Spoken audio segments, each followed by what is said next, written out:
जब से ये कढ़ी बनाई है तब से मैं इस कढ़ी की दीवानी हो गई हूँ। जी हाँ, कढ़ी चावल हम सभी का फेवरेट है, पर ये कढ़ी चावल अलग अलग राज्यों में अलग अलग तरीके से बनता है, अलग अलग सामग्री से बनता है।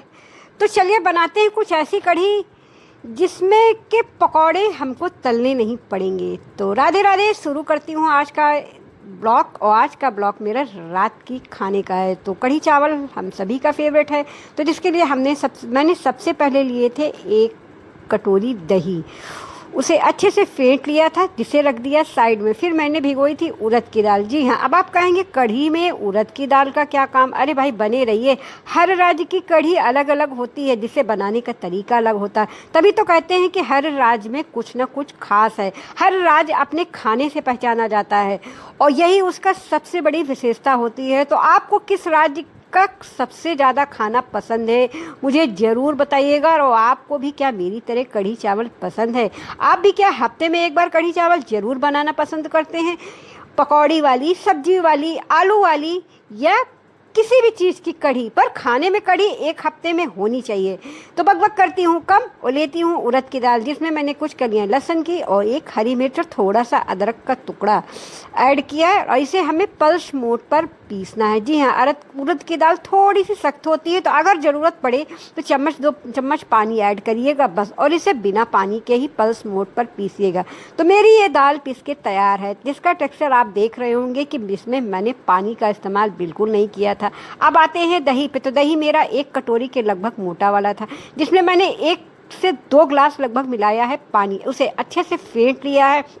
अब इसमें ऐड करूँगी थोड़ा सा हल्दी पाउडर, थोड़ा सा हींग, स्वाद अनुसार नमक डाल के अच्छे से फेंट के रख देना है इसे साइड में। अब जो दाल मैंने पीसी थी उसमें भी जाएगी थोड़ी सी हींग। जी हाँ, क्योंकि उड़द की दाल में बादी होती है, और हींग हमारे पेट को साफ़ रखती है, गैस नहीं बनने देती। अब चढ़ाते हैं कढ़ाई। तो कढ़ाई मैंने चढ़ा दी है। अब आप इसमें मैंने रिफाइंड ऑयल का इस्तेमाल किया है, यानी मूंगफली के तेल का। आप चाहें तो सरसों के तेल में बना सकते हैं, ये आप पे पूरी तरीके से निर्भर है, या देसी घी का इस्तेमाल करिए। फिर राई, हींग, जीरा, करी पत्ता, 1 हरी मिर्च का तड़का दिया। फिर थोड़ा सा पानी ऐड किया, और पानी ऐड करने के बाद गैस की आंच एकदम कम रखनी है, और जो दही मैंने बनाया था नमक हल्दी का, वो डाल देना है।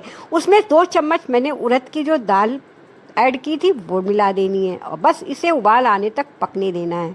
तो फिलहाल उबाल आ गया है। अब मैं लेती हूँ उड़द की दाल, तो जिसकी हमें छोटी छोटी सी बड़ियाँ तोड़नी है इसी घोल में। गैस की आंच बिल्कुल धीमी रखिएगा, और बेफिक्र रहिएगा, ये बड़ियाँ आपस में चिपकेंगी नहीं।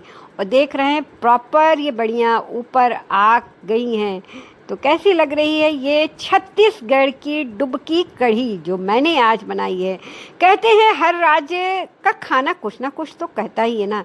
तो जब आप डाइट पे हो और अगर आपको खानी है कढ़ी, तो आप ये डुबकी कढ़ी ज़रूर बनाएं।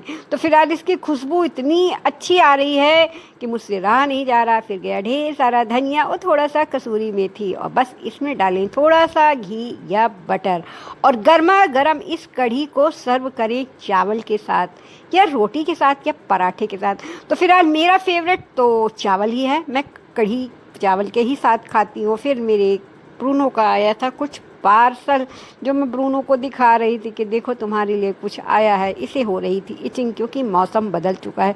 पार्सल रखने के बाद मैं आ गई किचन में और लगा ली मैंने थाली। तो ये गर्मा गर्म छत्तीसगढ़ की कढ़ी, डुबकी वाली कढ़ी, जिसके साथ मैंने कुछ मंगौड़े मंगाए थे, पापड़ तले, और ये रहा स्टीम राइस। तो भाई मुँह में आ रहा है पानी, लग गई है मेरी थाली। लीजिए, ब्रूनो इंतजार कर रहे हैं। ब्रूनो को इससे कुछ नहीं मिलेगा। अच्छी लगी तो लाइक शेयर सब्सक्राइब।